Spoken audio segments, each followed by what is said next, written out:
I said, there's so many other things I need to work on before I decide what's the color. I mean, one day I'll want to work on the color and all that, but right now I think we have more pressing things to work on. It was funny. Did you hear anyone call it the Blue Journal, Cynthia? I thought it was funny. Do you know of another Blue Journal? Because we could call it the Blue Journal. It's funny.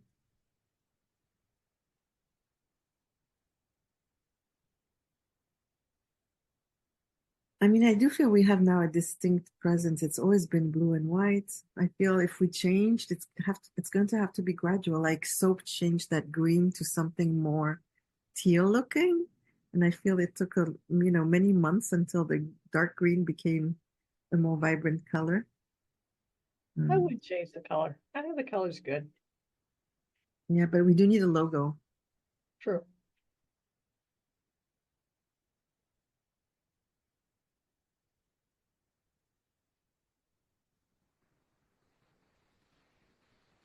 How's the weather in Iowa? The snow's getting deeper. Oops.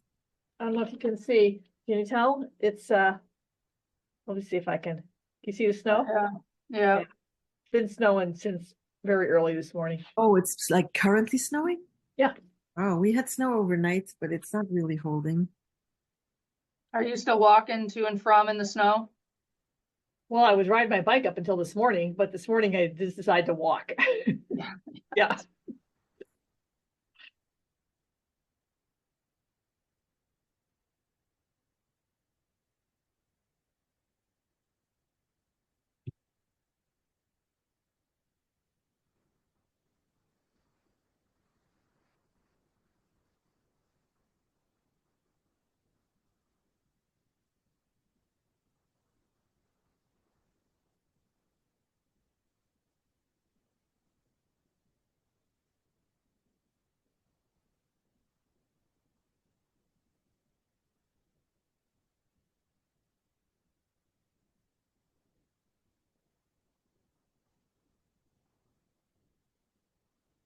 It's always tricky to think, are we starting sharp on time or waiting a few minutes so that more people get in? I guess we'll wait 2-3 minutes at least, right?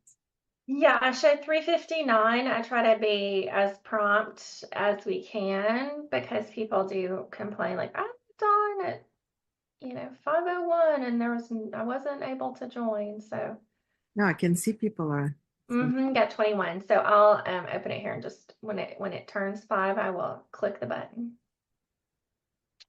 And then we can get started.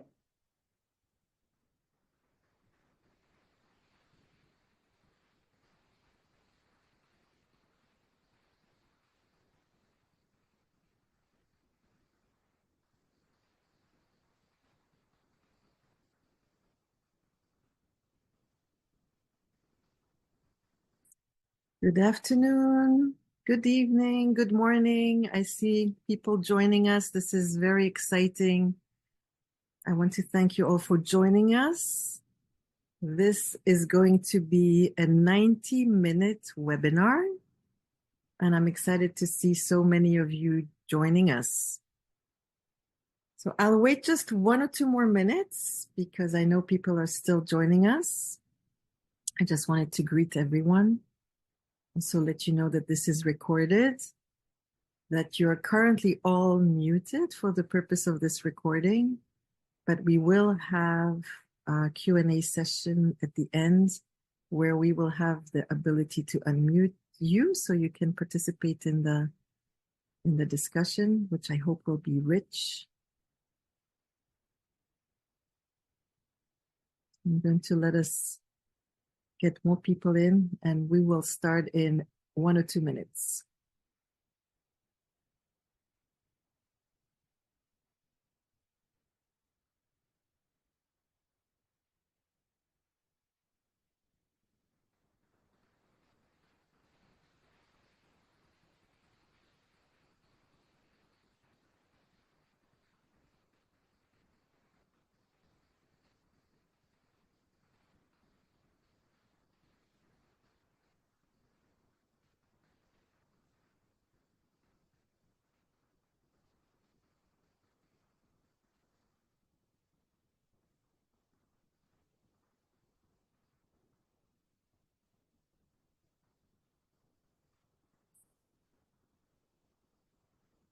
So good afternoon, good evening, good morning.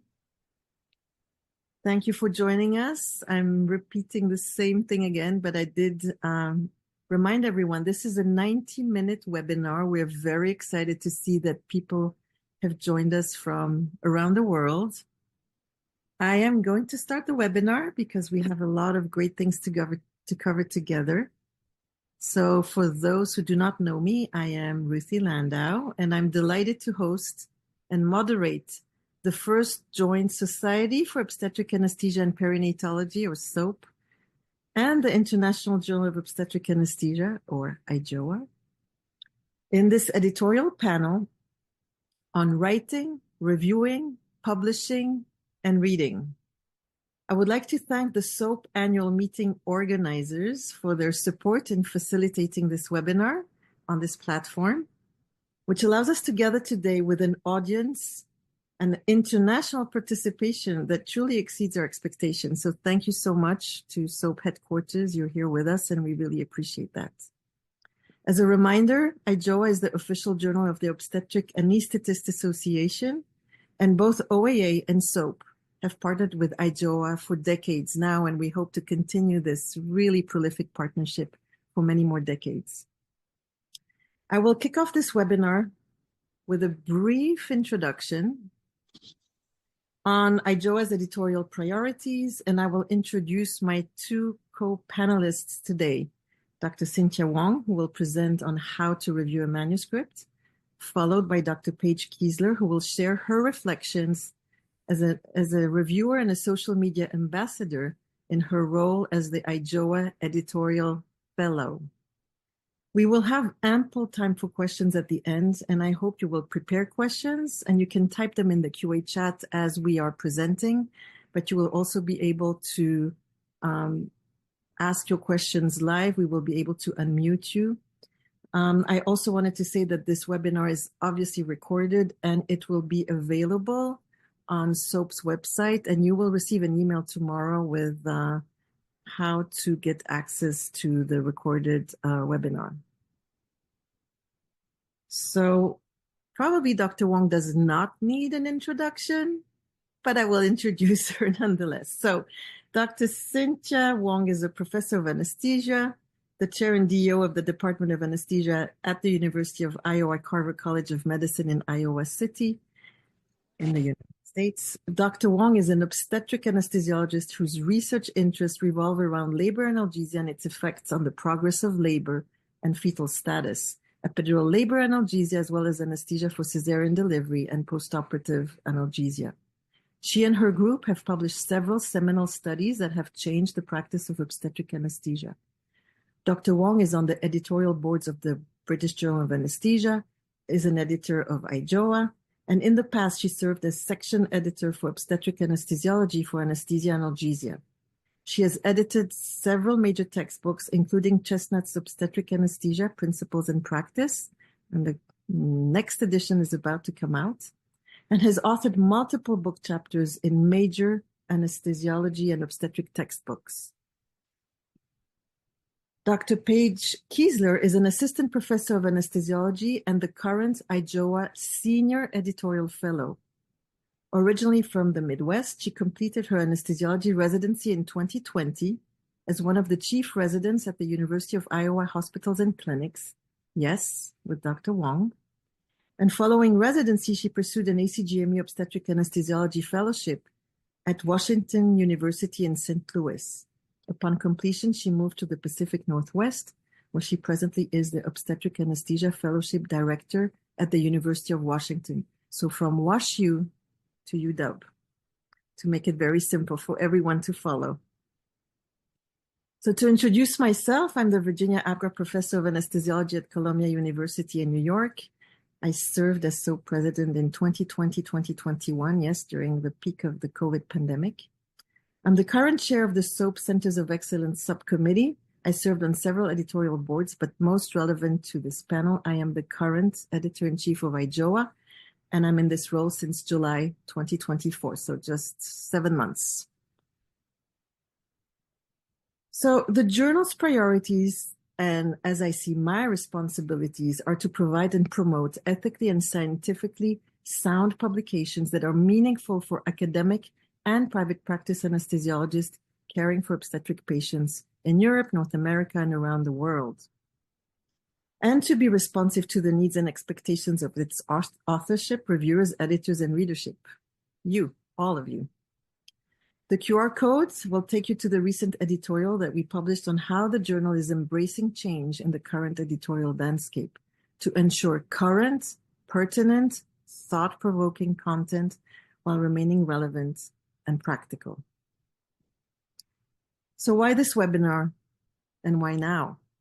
Well, first of all, whether you are a reviewer, an author, a reader, having the ability to critique and deconstruct, a word I like to use a lot, a paper is crucial. Understanding what makes a good study design, a good analysis, and at the end, a good manuscript is key for all of us, whether you're a reader, a reviewer, a writer, an author. The processes of reviewing, writing, and reading are tightly connected, and proficiency in one enhances performance in the others. At the end of the day, by reviewing other authors' manuscripts, one sharpens one's analytical skills and our ability to write a good paper, also to read one. More specifically, to the why now, we have reshaped and significantly expanded the editorial board structure with currently 80 members on the board from over 20 countries. So I'm really excited. It takes a village and more than one great village, and I think we have it. I'm particularly excited with the launch of the IJOA Mentoring Academy, led by Dr. Facey Peralta from Northwestern University in Chicago. And we have just welcomed 19 IJOA Editorial Fellows. They're from 7 different countries. This webinar is the first of a series of educational events for our IJOA Fellows and the new editors, and is part of our Mentoring Academy deliverable. And we will host on a regular basis more such events and share these on our website. So stay tuned if you're interested. Another reason is that we have decided to propose new manuscript types, which with different formats that will soon be available for you to really see how to write your papers on the guide for authors that we have entirely revamped. These new manuscripts address specific research or clinical gaps. As an example, the new This Is How We Do It, where leading institutions can either propose or will be invited to submit their vetted institutional protocol on the management of complex cases. And rather than depending on society's drafting consensus statements, which can take a long time for those of you who have participated in these, this allows experts to share their protocols and experience. And we see already a really great uptick and lots of comments, and Dr. Keasler will talk about it a little bit more. Finally, a few words for the authors among you. I won't talk about how to review because this is going to be covered extensively by Dr. Wong. But I remembered as I was preparing this panel that one advice I received as a fellow, so that was many, many decades ago, actually over 25 years ago, that was by one of my mentors who was an editor for the New England Journal of Medicine. And he said to always connect the last sentence of your introduction with the first sentence of the discussion. He told me that the editor, that he was, will know based on these 2 sentences what the story of a research paper is, and based on these would decide whether to even consider a paper for publication or not, like simply, proceed with a desk reject. So besides applying this then very simple advice for my own papers and the ones that I review and now the ones that I handle as an editor, Dr. Wong, I decided to check whether your seminal paper published in 2005 followed this very simple principle. And of course it did. Look at this, how beautiful this is. You wrote, that's the last sentence before your method. So the last sentence of your intro. We designed this trial to compare the rate of cesarean delivery in nulliparous women in spontaneous labor. And then you tied this. And if you just read the last sentence, I won't read it all. You can read it there on the screen. With the first sentence of the discussion, it was so simple. And such a compelling story. And I think that this is the perfect example of how you can make a very complex clinical question be so simply, I don't want to say the study was simple, but the message was simple and really allowed us to change and shape clinical practice. I know you might talk about it as well, but I wanted to show you that a simple advice that I received 25 years ago that you seem to know about as well got you one of the most cited papers in obstetric anesthesia and really sealed the deal for our clinical practice. So let's say your paper did not get rejected because you followed this principle. I just want to tell you, you're going to then, go to the next step of having to revise your paper. So just my advice is read very carefully the reviews and the editor's comments and avoid simple mistakes. I put here 2 pictures there. These have been tweeted by us, by several of us.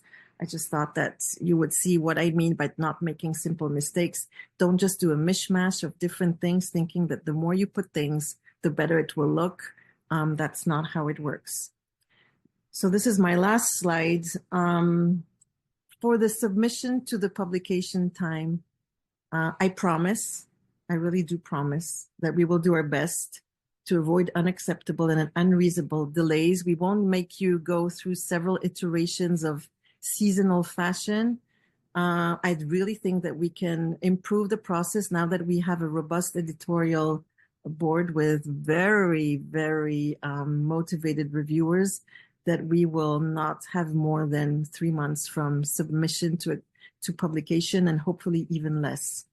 So I want to thank the authors, the reviewers, the editors, and last but not least, the readers, because without all of you, and maybe all of you are a little bit of each one of these, we wouldn't be here and we would have nothing to read, nothing to review, and we wouldn't know what to do.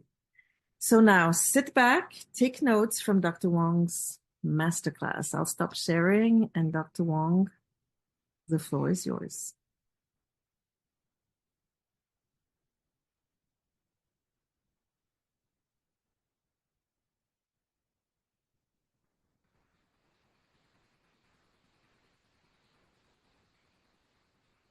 Okay, got my slides up. Everybody can see it? Yes. Okay, great. So thank you, Ruthi, for that wonderful introduction and getting us started off on the right foot. So I am going to spend the next few minutes doing a little bit of how to provide a good review, because this is one of the secrets of having a good journal, right, is to have good reviewers. And Dr. Landau, as our new editor-in-chief, has been working very diligently the last half a year, building up our editorial board and our reviewers so that we can be the excellent journal that we aspire to be. So just want to give you a few disclosures. I am one of the handling editors of the International Journal of Obstetric Anesthesia, IJOA. I am on the editorial board of the British Journal and handle a lot of the obstetric papers that get published in the BJA. And I'm a guest reviewer for many other journals, including general anesthesiology journals, JAMA, OB-GYN journals, and others. So I think I've had a fair amount of experience with a number of different journals. So hopefully I'll be able to impart some of that experience to you in the next couple of minutes. So what is peer review? This is the definition of peer review by the International Consortium of Medical Journal Editors. Peer review is the critical assessment of manuscripts submitted to journals by experts who are usually not part of the editorial staff. So when we get a manuscript submitted to our journal, Dr. Landau assigns it to one of the handling editors, and then as a handling editor, I usually send out the manuscript to one or more reviewers. And these are usually people on our editorial board or people who I know have expertise in the area that the manuscript is being written about. So again, we have peer reviewers with expertise reviewing the manuscripts that are submitted to the journal. Why do we do peer review? We need to have a fair hearing for the manuscript. So if we send it out to several reviewers, no one person is making the decision about the manuscript. That person may have biases or may be in competition with the authors.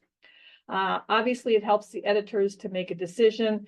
And then hopefully it is also going to improve the quality of the manuscript or the reporting, and we'll go through that in a minute. So a good review, I think, it needs to help the authors, right? Make the best paper possible so that the people reading it can understand it. It definitely helps the editors make decisions about the paper. And it also helps the readers, right? Because we want the readers to be able to understand the paper and what the authors are communicating. So as a reviewer, I think you have a responsibility to all three of these groups. Another aspect of reviewing these days that is coming more to the fore is spotting scientific misconduct. So unfortunately, it's growing across the scientific spectrum, not only in our specialty, but in many others. AI has not helped that. And so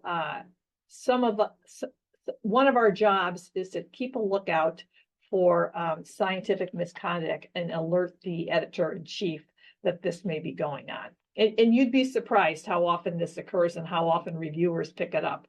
For example, because I'm asked to review for a lot of different journals, I sometimes get the same manuscript that I just reviewed for a journal submitted and suggested reject.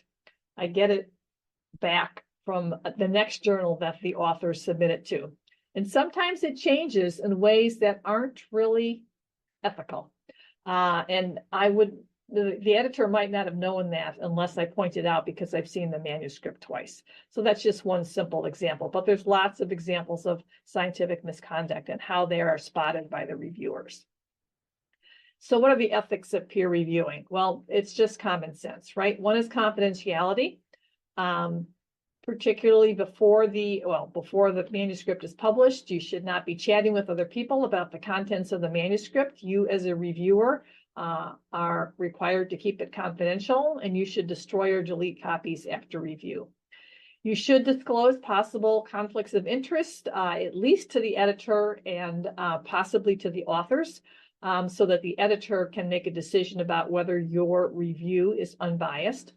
And you should not use the knowledge of the work in the manuscript to further your own interests, particularly before publication, right? So you can't use that knowledge, for example, to get a head start on the next research project, because nobody else in the world has, or maybe only the other reviewers have knowledge of what's in that manuscript. All right, why should you do it? I think Paige is going to talk about this in a little bit more detail, but I think it's one of our responsibilities as scientists and as physicians to help our fellow scientists and help the public identify good research, or if it's not good research, identify that too. So we have a responsibility to our fellow scientists to help them make their research the best it possibly can and to report it in the best way possible. We have a responsibility to consumers and patients, again, to identify research that perhaps is not in their best interest or is fraudulent, as I said, or scientific misconduct. It is volunteer work for the most part, right? We are not getting paid to do reviews. So we're doing this out of the goodness of our heart for the most part. But as Dr. Landau implied, you can learn a lot by being a reviewer. And it does count toward service. So if you're in an academic department where you'd like to get promoted from assistant to associate to full professor, one of the things that they look at in terms of promotion is service to our profession. And definitely reviewing for journals is a service to our profession, and it will count toward promotion. There are more and more journals who are acknowledging reviewers' contributions to the journal. Usually the names are printed once annually in the journal, and there are other ways of acknowledging reviewers so that, again, this information can be used to show your dean or your department chair that you are providing service to the profession. What are the responsibilities of the reviewer? Well, you have to have the requisite expertise, right? You can't review something that you know nothing about. We should try to be timely. We're all very busy people, but as authors, it's difficult to wait for the letter to come back from the journal about whether your paper has been accepted or not. So we should think about that as reviewers and not agree to review a manuscript if we can't return it in a timely fashion. And again, think about potential conflicts of interest. Can you give a fair review that is unbiased? And sometimes you can't. I sort of referred to this a minute ago, but what's the golden rule of reviewing? You should treat other manuscripts as you would want your own to be treated, right? So you want a fair assessment from a reviewer, and you want to give the authors a fair assessment as a reviewer. How do we provide reviews? Well, usually written comments, right? The format varies, and you should check with the journal that you are reviewing for as to whether or not they require a specific format. Some journals do have a specific format. They want you to answer specific questions. Other journals do not have a specific format. I'm going to go through with you the format that I usually use, unless the journal specifies a specific format. But in general, you're going to make comments to the authors, either suggestions for improvements or questions about things you don't understand and think they need to explain before the paper can be accepted. You're going to make comments to the editors, including a recommendation for whether or not to accept the manuscript or not. We'll go through that in a minute. And as I said, some journals specify the format. So before you get started, number one, you should read the letter, the email that you got asking you to review the paper. There are usually links embedded in the email if there are specific formats that the journal wants you to use, or you can easily go to their website and they have information about the reviewer. So here is a suggested format that I have found works for me if the journal doesn't ask for a specific format. I start out with general comments, which is usually a summary of the work. This manuscript describes a randomized controlled trial, assessing the hypothesis that, right? Then I always try to put at least one complimentary comment in my general comments. Even if I think it's an awful piece of work, I try to say something nice. And it could just be, I thank the authors for trying to answer an important scientific question, or I thank them for considering a randomized controlled trial and trying to answer this question. So try to be complimentary, or at least not always negative. And I think that fits best in the general comments. My next section is major comments. And these are things that I really think the authors need to address before the manuscript can be accepted. We can talk later about what might need to be fixed.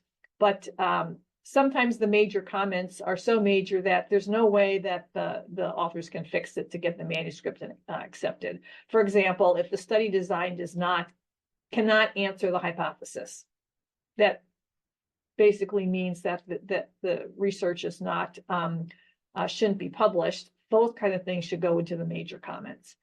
Minor comments are things like, I'll tell you one of my major minor comments. I'll tell you one of my big beefs is people use the word epidurals as a noun, which it's slang, right? Epidural is an adjective. It should be epidural space, epidural analgesia, epidural needle, which I think needs to be written down throughout the manuscript. So using epidurals in common language is fine, right? That's medical slang, but I don't think it should be used that way in a formal paper. And so I might say to the authors, please change the use of the word epidurals to epidural analgesia throughout the manuscript. That would be a minor comment. In other words, just because the authors say epidurals doesn't mean the paper shouldn't be accepted, right? But we should fix that before we accept the paper. Then there is a section on specific comments, I'd start out with the title. A very common specific title comment I make about the title is it doesn't include the study design. You can another specific comment is the introduction doesn't contain the hypothesis, right? So these are specific comments about specific sections of the paper. And then the very last section is comments to the editor. So these are usually an explanation of why I am recommending what I've recommended or what needs to change before the paper can be accepted. And Ruthi, I'm sure, can make some comments about what kinds of things she wants the reviewers and the editors to comment that helps make a decision about accepting the manuscript or not. All right, so just basically went through this. A scientific paper usually has the introduction, methods, results, discussion, right? And you should check all of those sections to make sure that they have the things that belong in those sections. The introduction, as Ruthi just showed you, should usually end with the hypothesis. You'd be surprised how many papers don't actually have a stated hypothesis. So that's your job as a reviewer to make sure that it's there. An important part of the methods is, does the methods that are described in the paper match the methods that are described in the trial registry, right? And so most legitimate clinical trials these days, for sure, randomized control trials where there's an intervention are registered. And again, you'd be surprised how often what's in the paper does not match what's in the trial registry. Every paper should have a sample size rationale. Even if somebody just says it's a convenience sample, there's got to be some statement about the sample size. And then, of course, a review of the statistical methods. You know, not all of us, most of us actually, aren't statisticians, right? Hopefully some of us have at least a baseline knowledge of statistics, and we can recognize when it's totally off. But don't worry, if you're not a statistician, you just need to say to the editor in your comments, I don't have enough expertise to be able to evaluate the statistical methods. I suggest you send it to the statistical reviewer or the statistical editor. And that's true of anything that you might not have expertise on in the paper, right? I don't have expertise on this particular thing. I suggest some other reviewer with expertise needs to take a look at it. All right, results. Does it match the methods? So, for example, the methods section should have a primary outcome. Sometimes the results doesn't comment on the primary outcome or doesn't say it first. So again, need to look at all of the methods that the authors, or all of the outcomes that the authors mentioned in the methods section actually appear in the results. A discussion should summarize the results very briefly, compare it to what's in the literature, and state what the implications are of the results, limitations of the study. All studies have limitations, right? And then a brief conclusion. So again, you as the reviewer are responsible for seeing that all of these sections are in the manuscript. Are the references up to date? You'd be surprised how often 20-year-old references are used to support a statement. The incidence of cesarean delivery is 30%, but the reference used to support that statement is 25 years old, right? So looking at the references and looking to see whether they're appropriate for the statement, I think is also your job as a reviewer. Look at the tables and the figures. Are they accurate? Do the numbers add up? Frequently, actually, the numbers don't add up. I sometimes give a lecture about how to do our jobs and have some work-life balance. And one of the things that I have suggested as is to use your kids in your work and vice versa. And so I will tell you that when my kids were growing up, I used to hand them the tables of the manuscripts I was reviewing and said, make sure all the numbers add up. And so they had to do math. But if you don't have kids to do that for you, you have to do it yourself, right? Does everything add up to 100%? Same thing with the figures, with the consort diagram. Very frequently, the numbers in the text aren't the same as the numbers in the figures. So that's also your job as a reviewer. And then, as I said, the final section is the comments to the editor, why you're suggesting what you suggest.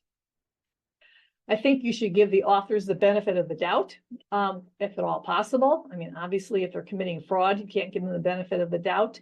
But, you know, most of the time, the authors are doing the best they can.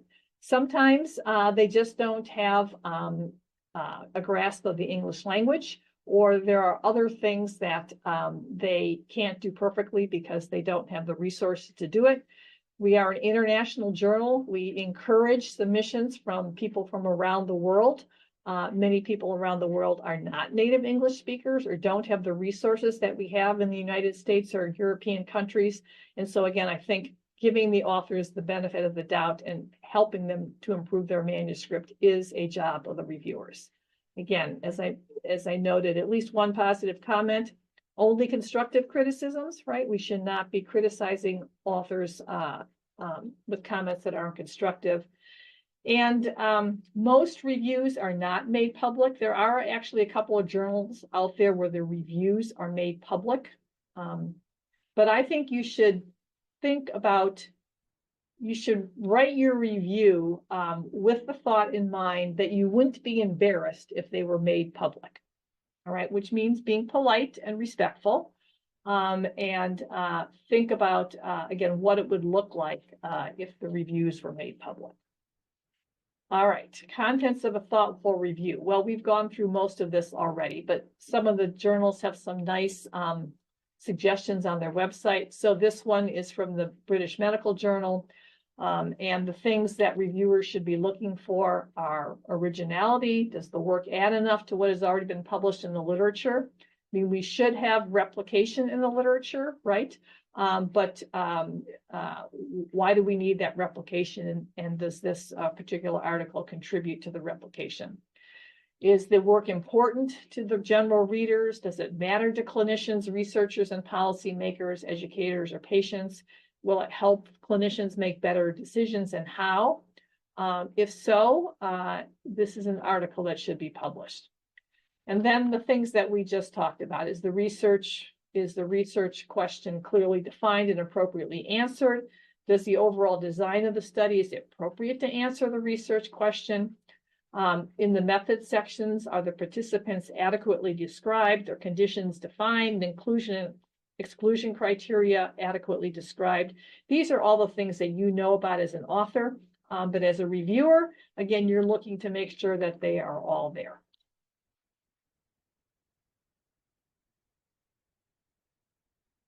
All right, and then we won't go through every one of these bullet points, but the bottom one, again, is that a lot of material is being submitted in supplemental files. And it's also our job as reviewers to check to make sure that that information is accurate and makes sense.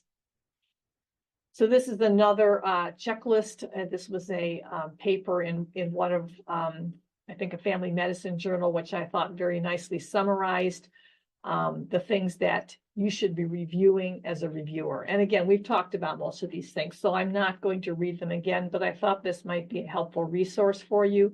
Again, a review of a scientific article should be addressing all of these questions.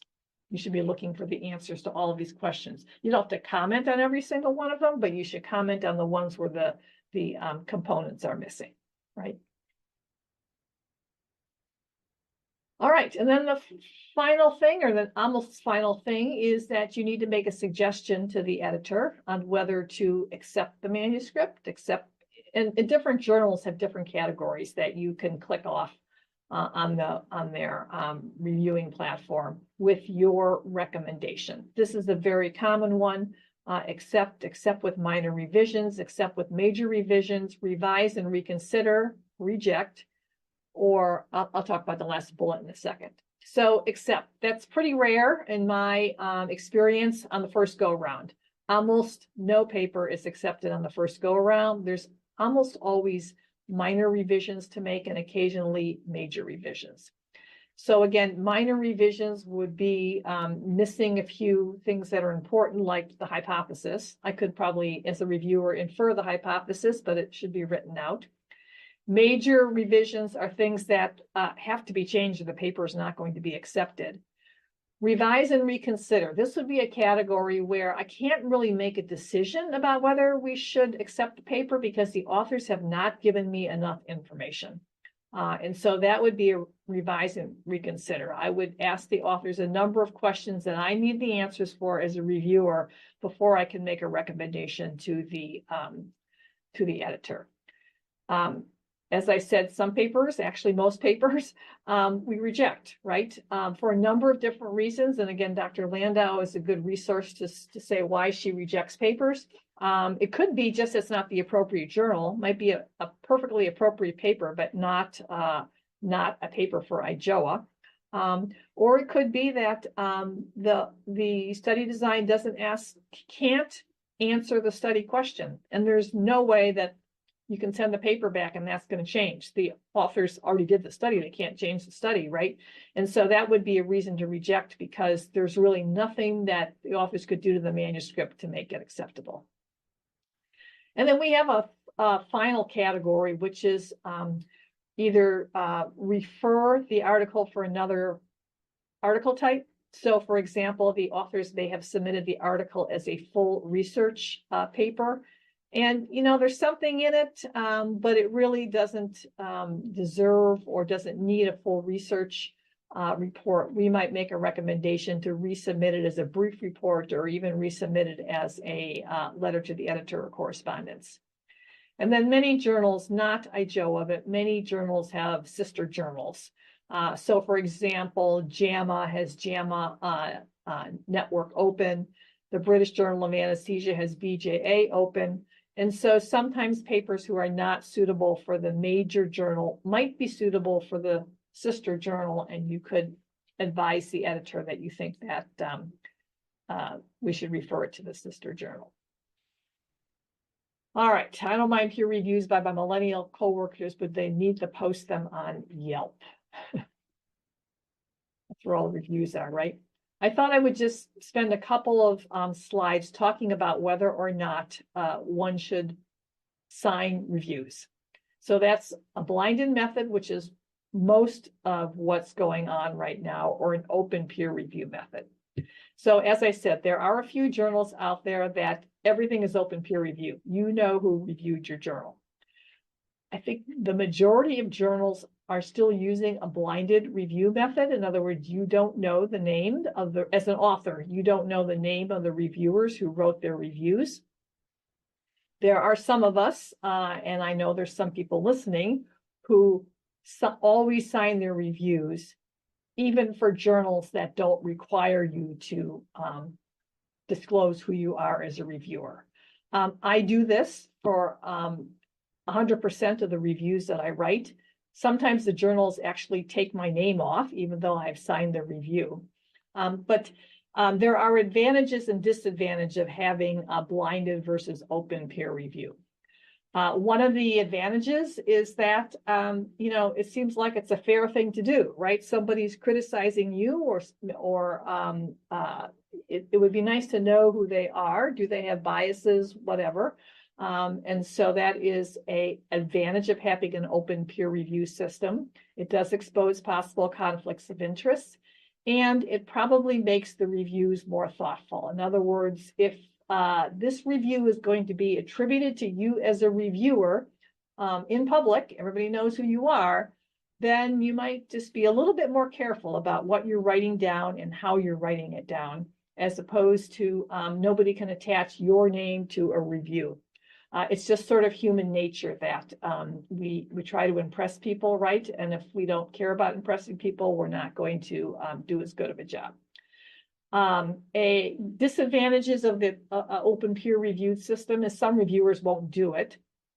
One of the reasons that people don't want their name associated with a review is that there could be a power dynamic associated with this, right? So if you are an early career faculty member and you're writing a review of a paper that's published by a senior author, and you're negative about it, then you might think to yourself, I don't know that I want this senior person to know who I am, because they have power in many different ways and they might use it against me. So the hierarchy is a potential problem, particularly when you have early career reviewers who are reviewing papers for senior people in their field, right? And our fields are not that big. We all know each other.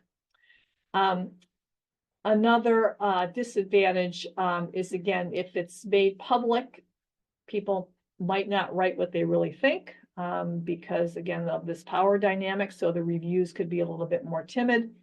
And there could be some nepotism going on, right? Some mutual back scratching. So I'll write a good review for you, and hopefully you will write a good review for me. So those are some pros and cons. Again, I think as a senior person, you don't really have a good excuse not to sign your reviews. And this would be a good topic for discussion afterwards. But most journals now are doing, can't remember the name, the reviewers are blinded. There's a few journals that actually blind the authors. In other words, the reviewers don't know the authors' names. That is not done very commonly because it's hard to do. It's hard to completely blind a manuscript and not be able to figure out where it's from. But most journals, again, are blinding the reviewers' names to the authors. There have been a couple of studies trying to find out whether this makes for a better or worse paper, and it's a little hard to tell. So what's my actual process? And different people have different processes, so it'd be interesting to hear in our discussion how different reviewers do this. I read the whole paper once pretty quickly just to get a gestalt for what's going on and what I'm looking for. And then I reread it and write the actual review as I'm rereading it the second time. I do this with numbered comments.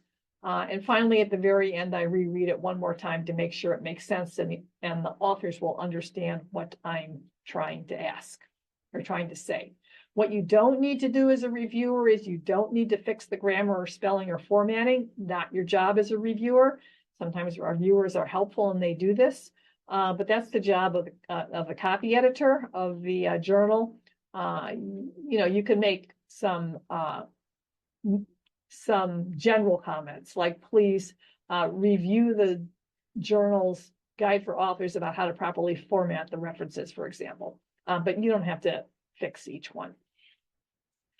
All right, this is not a 15-minute exercise for the most part. I forget where these data are from. Which journal? This was the American Journal of Public Health. And they surveyed a bunch of reviewers and they had a pretty high response rate. And reviewers reported that the median review time was 2.7 hours. That's not an insignificant amount of time. You get faster, by the way, as you do it more often. But 2.7 hours is a big chunk of most of our time. Particularly when you're starting out, you're not going to be doing a lot of these.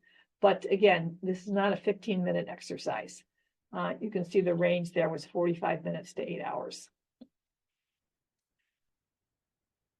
All right. One question people often ask is, does the review differ for good and poor quality papers? And I think the answer to that is yes. So I always try to write major comments for all of the papers.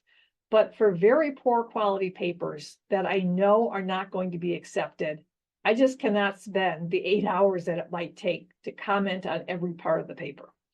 Because one of the reasons it's being rejected is because there's a lot of comments, right? There's a lot of things that are missing in the manuscript.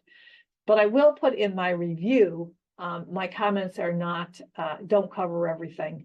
And here are my major comments, but there are a number of minor comments that I haven't written down, but would also need to be addressed. And then the question, should you review the same paper for a different journal? I usually ask the editor of the second journal. I say to them, I've already reviewed this paper. Do you want me to re-review it? And some journals actually ask you that information when you're agreeing to review the paper. I think you should always disclose it. So if you are reviewing the paper for a second time, you should disclose it to the editor and the authors. All right. As I said, most of the time the paper is not accepted the first go around. And so even if we plan to accept it or we think it's likely it's going to be accepted, we ask for a revised manuscript. And so often the editor will send it back to the reviewer and say, have all your concerns been addressed? So that's what you need to do as a reviewer, right? Review what your concerns were. Make sure that the authors have responded to your concerns. Doesn't mean they have to have changed the manuscript, but they have to have at least addressed why they didn't make the change. I usually do this by reviewing the comments that I made and the author's responses, and then I read the manuscript as if it was fresh. So I don't look at the track changes version. I just start from scratch and say, does this new manuscript make sense to me now? Is it missing anything big? A few tips before I finish here. Read the editor's invitation to review email. Sometimes it's got some information in there that you should know before you start your review. I use a template that I've used for years. I just spelled it out for you a few minutes ago, so develop your own template. Again, I think you should have some familiarity with the journals that you're reviewing for, both the instructions for the authors and the reviewing guidelines. And then I think part of your job as a reviewer is to always check the trial registry to make sure it agrees with the paper. There are a lot of resources out there for reviewers. So this is just the resources that Elsevier helps the IJOA provide. If you scroll all the way down to the bottom of the first page, on the right side, there's resources for reviewer link. And if you link to it, there is a whole section that helps you become a better reviewer. And many journals have this. If you're a beginning reviewer, I suggest that you take a look at this. I think it will be very helpful to you. Okay, so most scientists regarded the new streamlined peer review process as quite an improvement. You know, it's humbling to get a paper back from the reviewer, I think, but in almost all circumstances, the reviewer's job is to help you make the paper better. So we're talking about authors now, but if you as the author approach it from that standpoint, that the reviewers are helping you make the paper better, and as you as a reviewer approach it from the standpoint that you are helping the authors make the paper better, we will have better papers. Oh, I guess that's it. So thanks very much for listening to me, and I am going to turn it over to Paige Keasler. As you heard from Ruthi's introduction, she is a former University of Iowa resident, and I'm very proud of what she's accomplished in her career, and particularly the work that she's doing for IJOA. So Paige, you're on.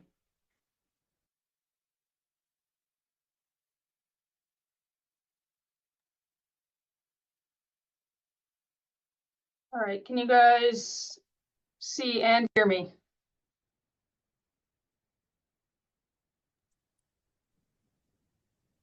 We can hear you. We can't see you yet. Oh, I can see you, but not your slides. Okay. I think I just stopped the share page, so you should be able to Okay, do. let me try again here.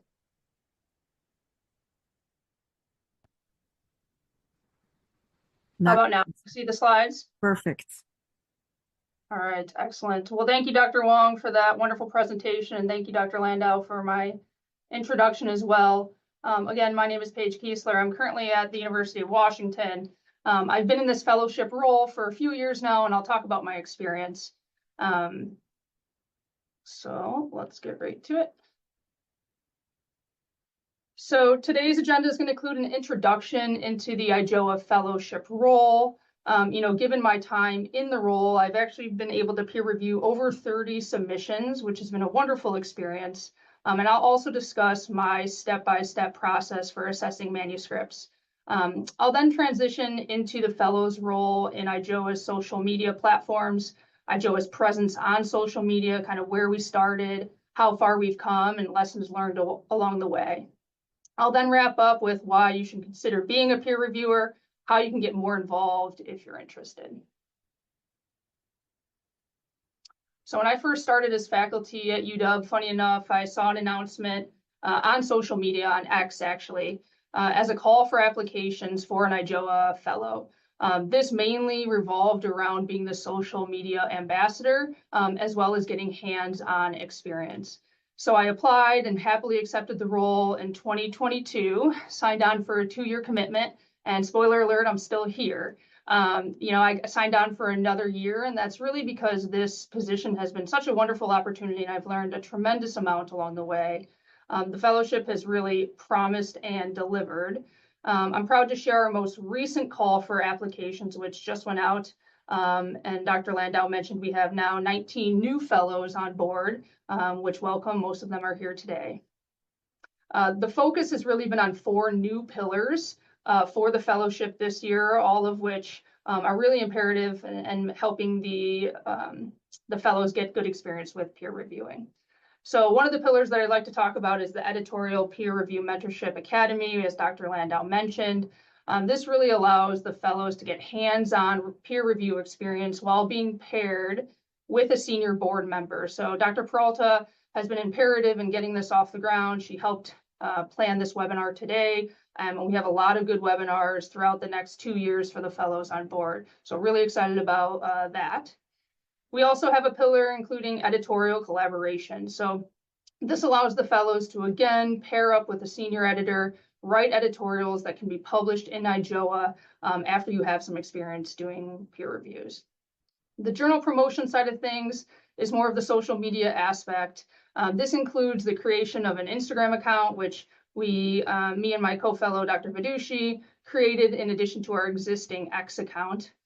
We also have the option to perform audio interviews with experts, podcasts with researchers in the field, as well as creating content for infographics and images for our social media platforms.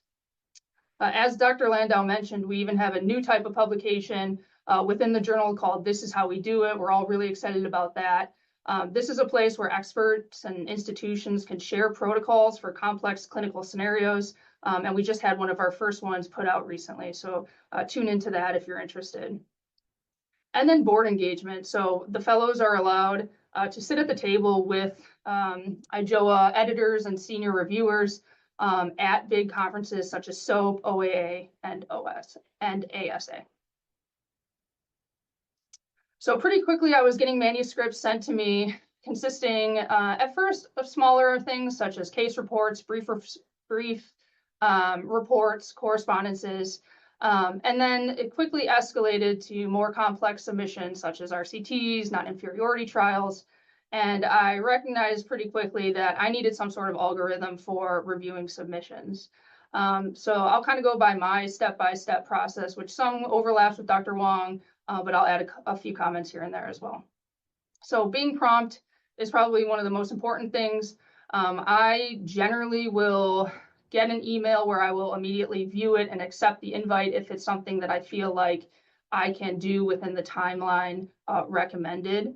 Handlers of these manuscripts are also on timelines. So IJOA, for example, requests that you take less than 5 days to respond, and then an additional 2 weeks to review. So definitely something to consider when you're wondering if you have the bandwidth to perform a review, especially for the fellows on the call who are first getting started, knowing, like Dr. Wong mentioned, how long some of these reviews may take you.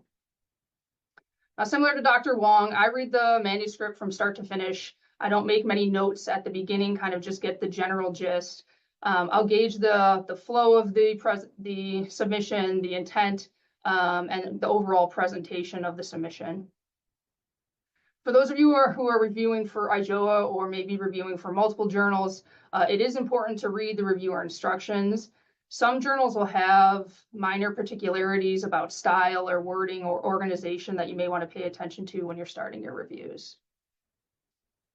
I move on to the evaluation of the title and the abstract, ensuring that it's an adequate representation. Sometimes you'll get submissions which have a really catchy title but fail to capture the actual purpose of the study. So I'll comment on that as appropriate. And then I know Dr. Wong went over this, and I also want to go over this because I think this is one of the biggest learning curves for me as I started the fellowship, is the statistics and the methods section of the review. So I by no means am a statistician nor an expert in methodology. And as a junior faculty and reviewer myself, I definitely had some imposter syndrome, I think, when I was first starting out. Really, am I an expert enough to comment specifically on statistical analysis? And the good news is you don't have to be, exactly like Dr. Wong mentioned. You can relay that to the handling editor, knowing that journals, including IJOA, have statistical advisors for this exact role. They may not be sent the first review of the submission, but the revisions can eventually be sent to that statistical advisor to assess the appropriateness of the analysis. Another point I want to mention is that it's within the handling editor's scope to really assign manuscripts to reviewers that they know can handle that certain complexity. of the manuscript. So, for example, Dr. Preet Singh out of WashU is very helpful for IJOA. He handles many of our larger meta-analyses, trial sequential analysis, and systematic reviews, which has been incredibly helpful. So as part of the fellowship, I really use this time to educate myself on the analysis chosen and why it was chosen. And this has really been a wonderful learning opportunity. So for those fellows that are present on the call today, I really encourage you to do this as well. Moving on to pertinent literature, I will also assess the references, make sure they're up to date.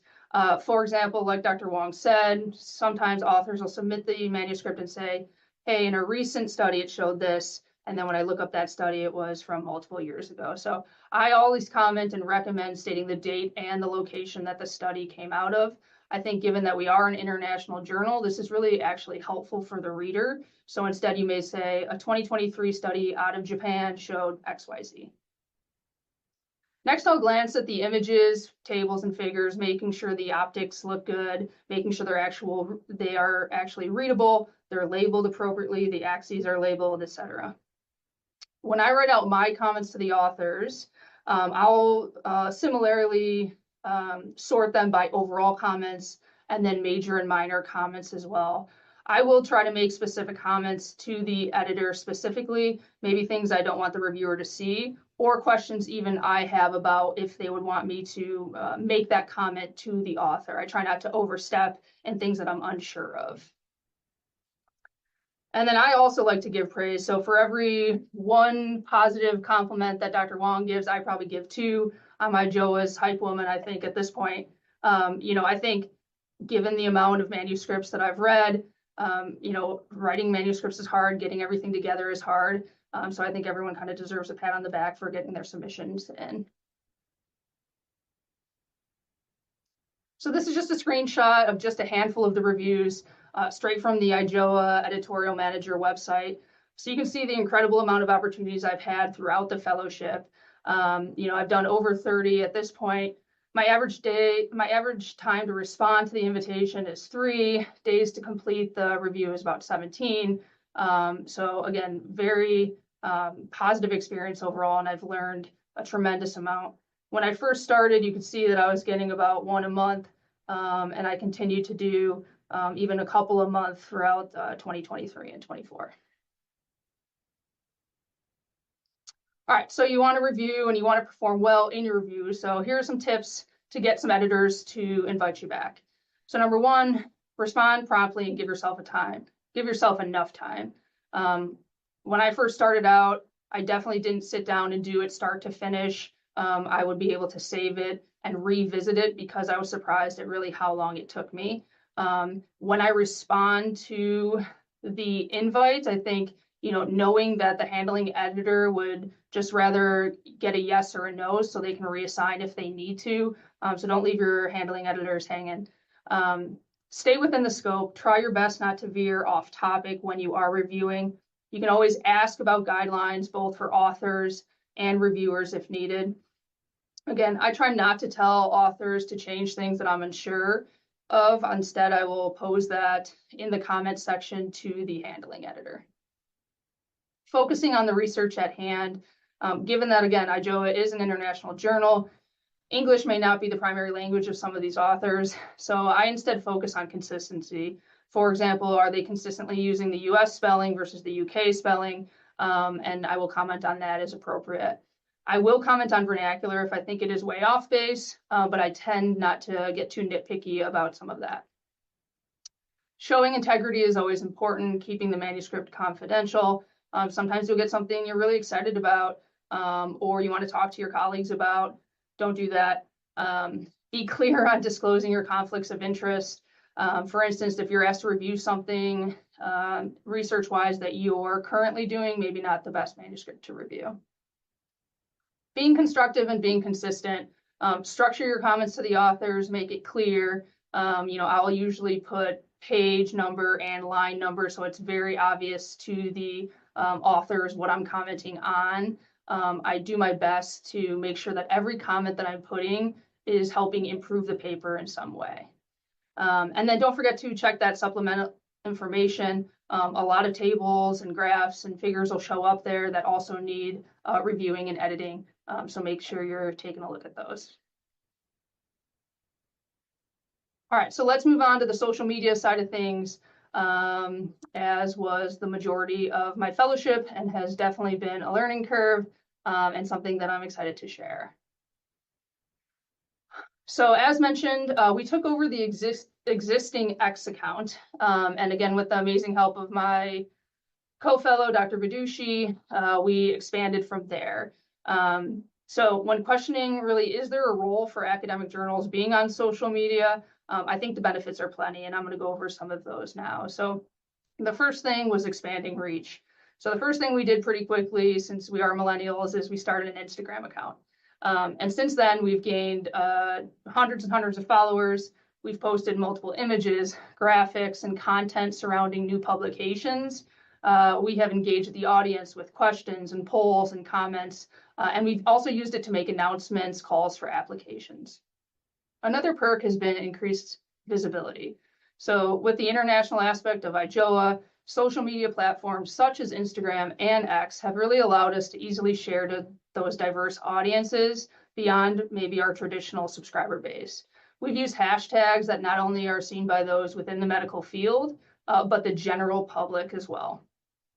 Some of our social media posts have really stimulated academic conversations. Specifically on X, you can really see comments back and forth and conversations happening among experts asking questions about recent submissions and getting responses. And these also can lead to additional shares and DMs or direct messages to our account. Another perk would be author promotion. So creating a post and tagging the author to their work account, their LinkedIn profile, again, attracts additional visits to that post and also gives recognition to the authors. And I think gives them positive feedback and maybe can increase future submissions to the journal down the road.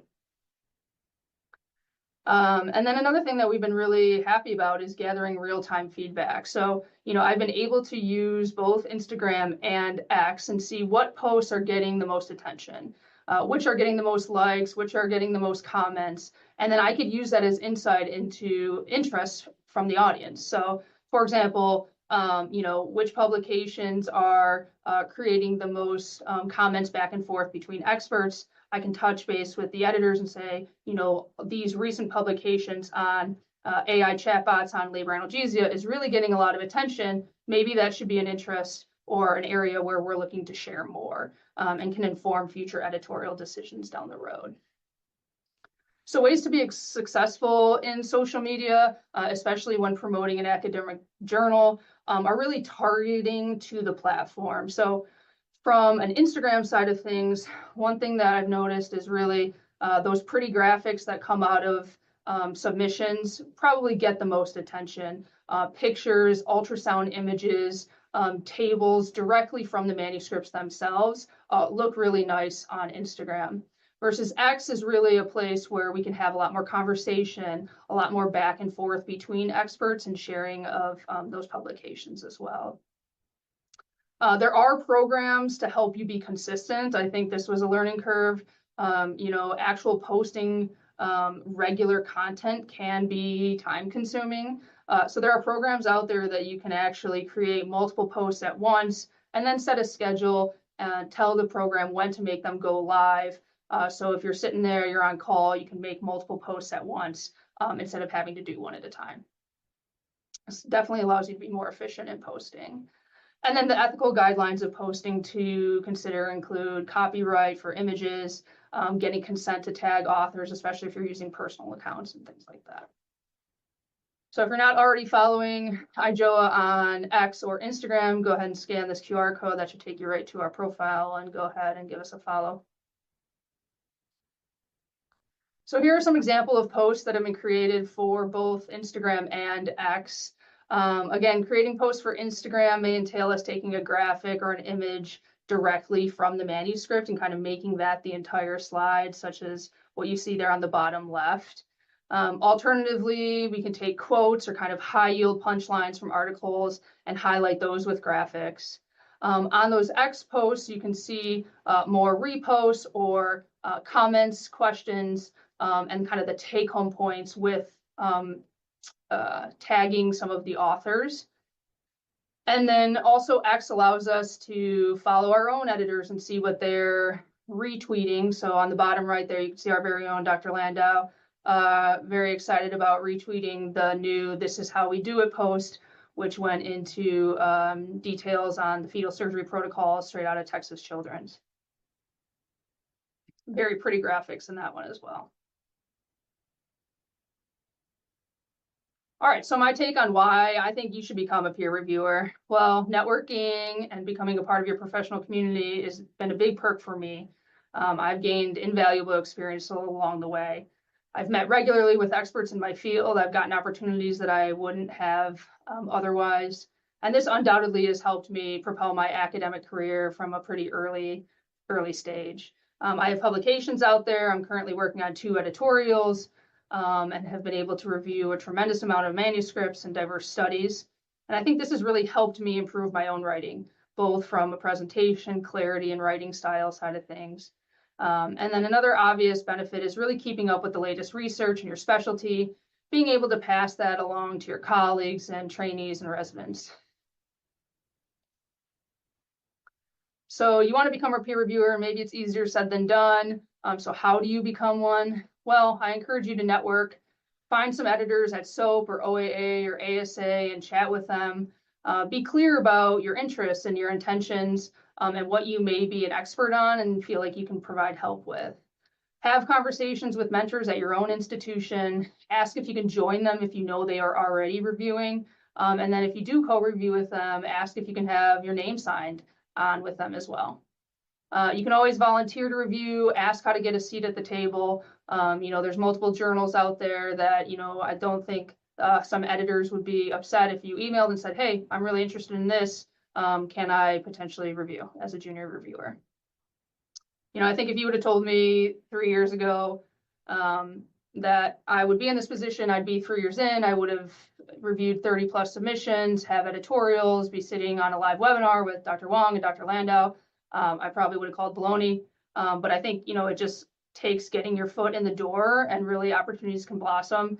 I encourage you guys to, if you're not already a fellow, keep an eye out for our next call and join the IJOA family if it is something you're interested in. So final tips and takeaways, to wrap it up, I think seeking feedback from the experts is only going to help you. I do my best to really reflect on my reviews. I think what's really nice about the editorial manager website, especially for those fellows on the call now, is you're really able to see what comments other people who are reviewing the same submission you have said. And that can kind of help see what you're missing, what you're taking home, and then allows you to improve on the next one. Set goals for yourself. Definitely scale up and scale out. When you first get started, you're really going to be getting some shorter case reports, brief reports. Get real good at those, get your repetitions in, and then you can escalate to some of those more complex trials where you're taking a little bit more time in reviewing. And then as always, keep reading, keep adapting. It's been a wonderful opportunity for me, really great experience. I want to thank all of my mentors, Dr. Wong from Iowa, my fellowship WashU family, and then, of course, my colleagues here at UW in Seattle.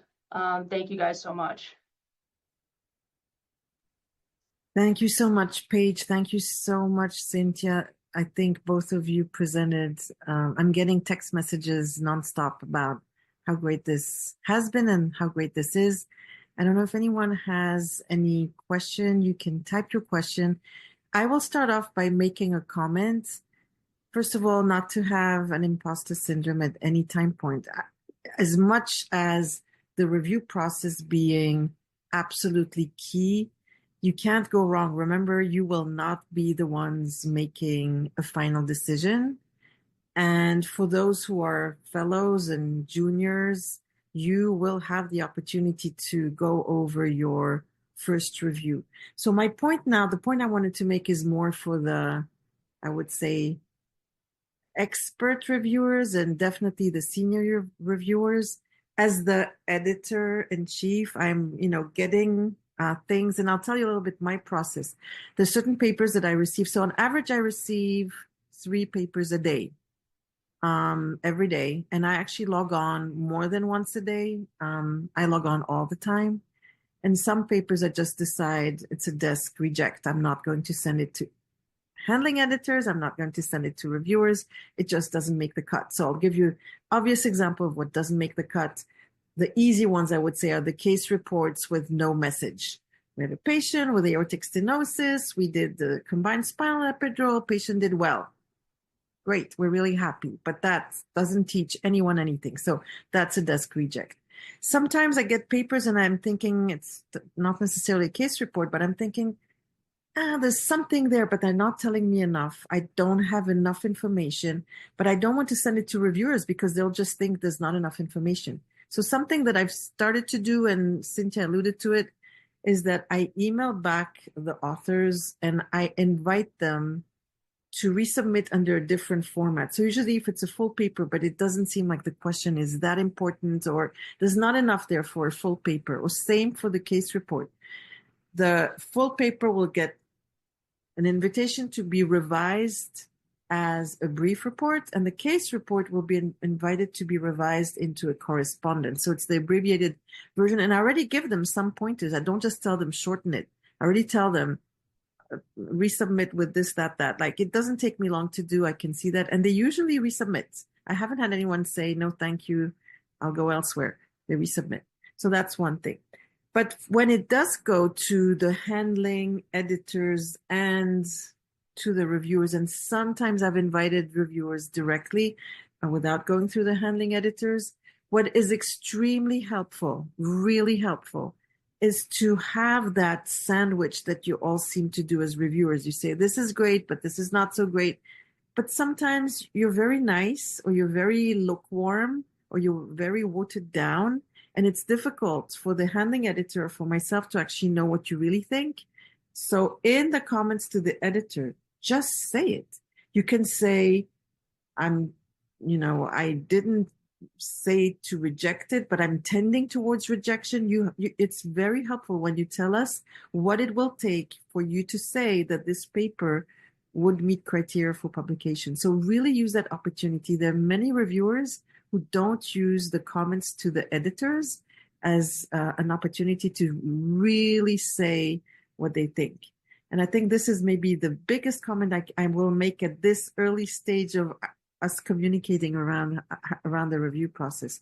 The second thing, in the comments to the authors, I fully agree with Dr. Wong. Don't waste your time if you really think the paper shouldn't be published. So in other words, if you're writing to the editor, don't publish this.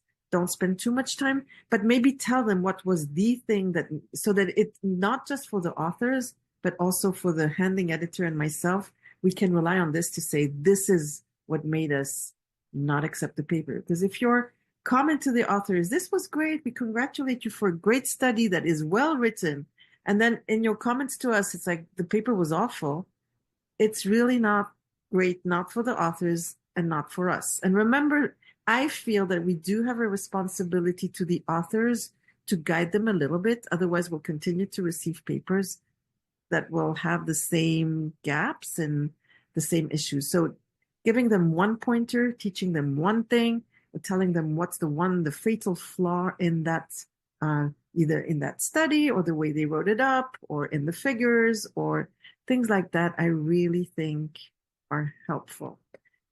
So I will pause here. Paige, can you stop sharing? Because I actually can't see if people are raising hands or if there's anyone wanting to comment. Now I can see a little bit better. I'll rely on all of you. Does anyone want to make a comment, ask a question? Don't be shy, as we say, safe space. No, please comment, ask questions. There's some questions in the chat, Ruthie. Yeah, since I've been talking. Okay, thank you, because a minute ago they were not there. So, Ruthie, I can answer one of the questions, which is asking about experience with podcasts and video podcasts, and you can chime in as needed.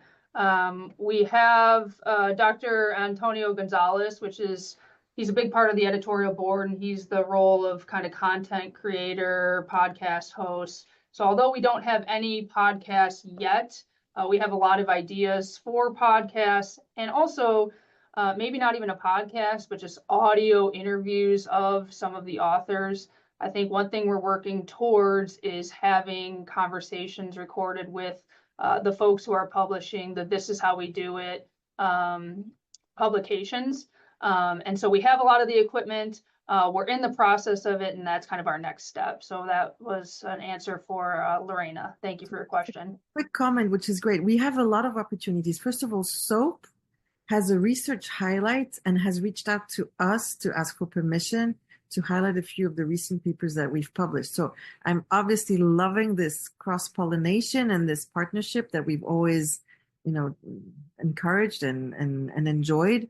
So there will be papers from IJOA that are selected by SOAP that will go into SOAP. And at the same time, as Paige said, a very, very fresh announcement. It's from last week. We've just appointed Antonio Gonzalez-Fiol from Yale. For those who know him, some of you here I know do know him very well. He is the Yale podcast host, and he has agreed to help us establish our podcast. So we will be reaching out to authors, and I know that there's already one paper that SOAP requested to highlight that we have decided to also highlight. So we will be launching these thanks to Antonio's expertise. I'm sure the quality of it and the format of it will meet, criteria for, professional podcasts. So that's exciting. I see here a question about the clinical trials registry. So this is from Pamela Agbama, who has reviewed already several times papers for us. Can you please tell me more about the trial registry and research? I'm not very familiar with it. I think, Cynthia, that's a question for you. I'm happy to answer as well. So most of the reputable journals now, and we're a reputable journal, so this applies very much, require that any research study where there's an intervention. So this would be all randomized controlled trials and some prospective observational trials. If there's an intervention before the study starts and enrolls its first patient, the trial has to be what's called registered on an approved registry. So there are a number of approved registries around the world. The WHO website has a list of approved registries, and what the information that has to go into the registry includes a description of the trial, how many patients will be recruited, what the primary outcome is, what the hypothesis is. The reason for the registries, they started out because they wanted to prevent publication bias. So what was happening is that only the positive studies were getting published and the negative studies were not. And so the readers, the public, could not tell whether or not they didn't know all the negative studies out there because they were never published, right? And it actually started out to make sure that drug companies published both their positive and their negative results. And it has expanded so that basically everybody that's doing research has to say ahead of time what they're doing, what their outcomes are, and how many patients they plan to enroll. And it's not right, for example, to say my primary outcome is going to be this, and then find out that the result is negative, but pick another primary outcome to publish on, right? That's not ethical in research. So you'd be surprised how often it happens, right? And so therefore, it's part of the reviewer's responsibility to go look and see that the trial registry information aligns with what's actually in the manuscript. So in the IJOA Guide for Authors, there's a list of trial registries, I believe, or at least a link to them. And the authors in their manuscript are required by us to say what the trial registry number is. And you can just click on that link as a reviewer or Google it and look at the registry. So expanding on that, Cynthia, there's several different trial registries, as you said. Some of them are more like the clinicaltrials.gov, which is the one that most, North American and European countries will use, although several countries have their own trials registries that will be different. The Chinese one, thankfully, has a automatic translation into English, so you can look into it. And then there's an Indian one as well. So this is one of the things that I try to look at before I send to the editors or the reviewers. And I am shocked every day at the amount of, I don't even know if it's candid errors or not, but some of them are definitely not candid. I'll give you an example. I think people are using the fact that I'm a new editor and maybe they're thinking that I don't have access to previous submissions. Well, they're wrong. I do. This morning I received a submission of a paper, and some of you know me, I have a good memory, and I had glanced at papers that were in the pipeline when I took over. So something sort of rang a bell, and I went back, and actually that paper had been rejected because there was no trial. It hadn't been registered. And so they went and registered the trial in between and resubmitted. And when I went on the trial, on the Chinese registration trial, it says registered retrospectively.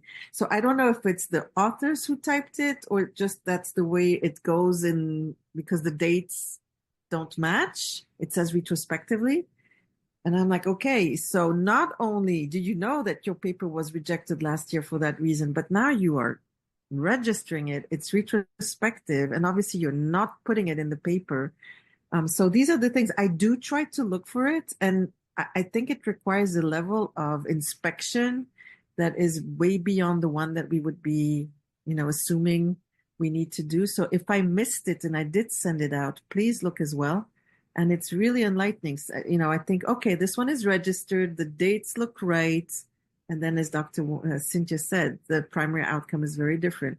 It was registered to look at nausea and vomiting, but now they're reporting on itching.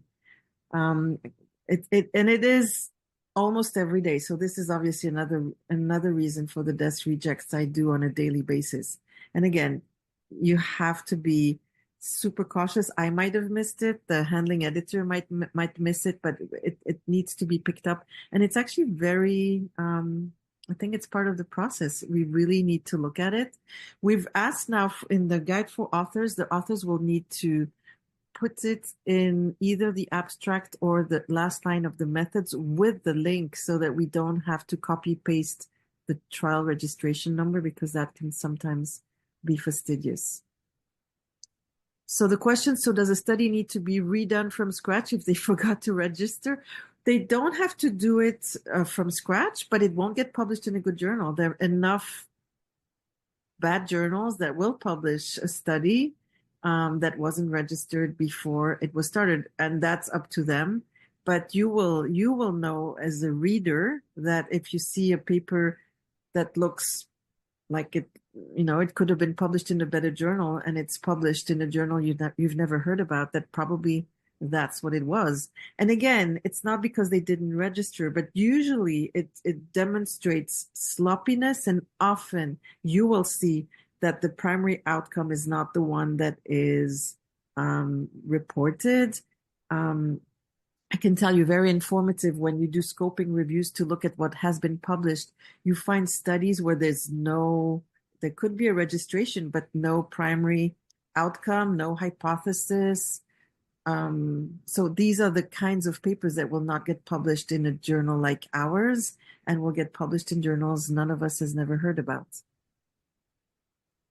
All right, so another question from Pamela is, how old should references be when reviewing a manuscript?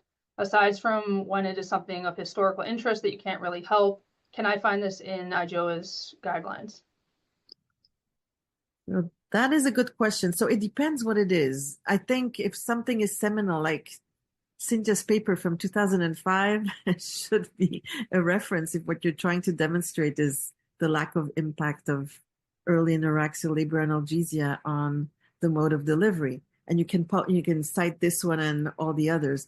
But I think where I find, and I had a very recent paper where there were very good statements in the introduction.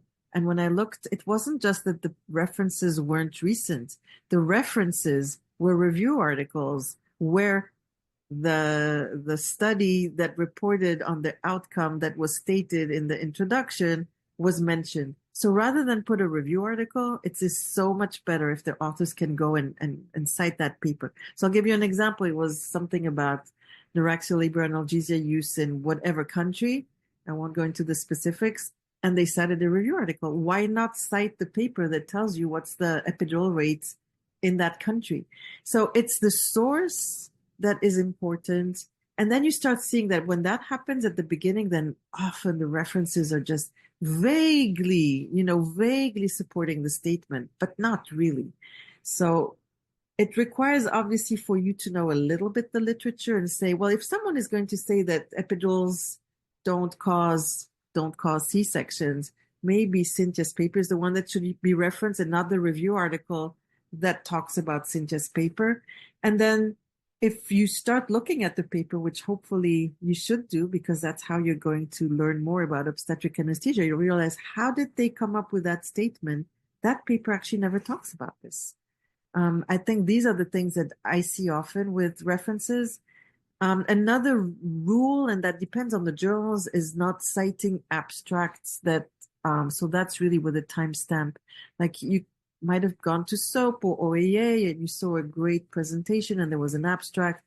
If that abstract didn't result in a publication, there's a timestamp. Within 5 years, you're not supposed to cite an abstract that hasn't been published because it either, had a methodological flaw or a reason for it not to have been published subsequently. Otherwise, if it's an old paper, but it supports the statement that the authors make, I don't see the time as being a problem, unless there's a newer paper that is larger, bigger, with more evidence that supports the same statement. Yeah, I'll give you an example of a paper that I reviewed recently where I don't think the reference is acceptable, right? It's a paper about diversity in the number of women in our field. And they say the number of women anesthesiologists is 40%. And the paper that they cite is from 20 years ago, right? So that doesn't work. Or the epidural rate in the United States is 35%, and it's a paper that was published 20 years ago. So that's an example of where the data actually makes a difference. And since we talk about another study that's another question that I think is important that somebody asked, which is whether or not, I'm looking for the question now, about the Equator Network checklists. So I should have mentioned it, and it's a really good question, but there are checklists out there for all different types of trials. So for the randomized control trial, there's a checklist called the CONSORT checklist. And I don't remember what CONSORT stands for, but it's an acronym for something. And it is a checklist that goes through, starting with the title and the introduction and the methods and the results, saying what needs to be reported in any manuscript that's reporting a randomized control trial. And our journal, similar to other reputable journals, says if you're going to submit an article, a manuscript about a randomized control trial, it has to have everything in the checklist in your manuscript. So yes, I think that is also part of the job of the reviewers to make sure that all of those components are in the manuscript.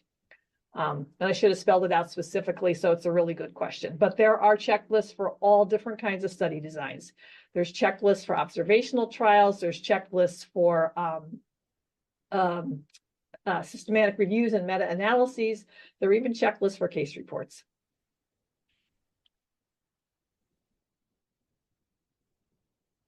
So we came exactly to the 90 minutes. I feel like we could continue, but I also want to be respectful of everyone's time. I want to thank you. You have no idea how wonderful I think this has been. I see people from Singapore. It's probably 3 o'clock in the morning there. We have people from Brazil, people from Europe. It's very late as well. So I can't thank you enough. It's just showing us that, one, publishing is not dead. That OB anesthesia is creating a lot of enthusiasm, and that we have a pipeline that we have identified that makes me really happy. We're going to continue to work together and be sure that we have the authors, the reviewers, the editors. And another thing, for those who know me well, you know how much I care about it, that we are really diverse and from around the world. And I want it to be really the International Journal of Obstetric Anesthesia. What I was going to say before, just for the title, because we talked about title, that's my pet peeve. I don't particularly like catchy titles that don't tell me what's in a paper. I want a title to tell me if I'm about to read a randomized controlled trial. Is it an editorial? Is it a review article? Is it a letter to the editor? And so every paper is going to have in the title what type of manuscript it is. Is it an RCT? Is it a retrospective study? Is it a big data study? And if it is retrospective, my second pet peeve is to tell us what years those cases were collected, because particularly with big data, people can take old databases and publish a paper now. Then you have a paper published in 2025 where people say a recent paper showed that, but in that paper, the database was at 2015 to 2018. Well, that might still be considered recent, but sometimes I see 2010 to 2015 and it's published in 2025. That's not what I call recent data. So I'm asking all the authors, or I usually do it for them, I put in parentheses when it's retrospective. I don't do it for randomized controlled trials. It's usually shorter periods of time. But for the retrospective cohort or big data, I put the years. And I'm going to encourage more and more for people to say where the study was done, because we have amazing research coming from countries around the world. And I think it's important. So we just accepted the really nice case report from South Africa.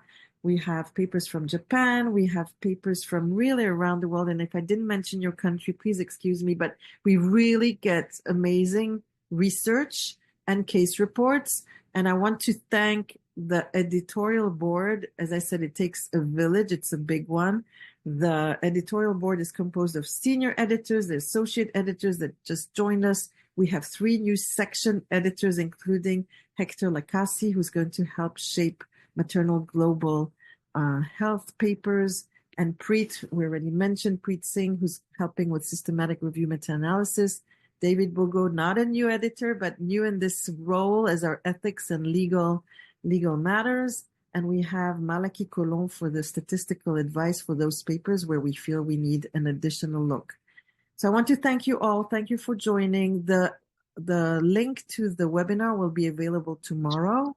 And for those who want the slides, I've already shared it with the fellows, but we're happy to share it in any shape and form that one of you. Thank you, everyone. Good night. Sleep well. See you soon. Thank you. 私、朝、ブロックの人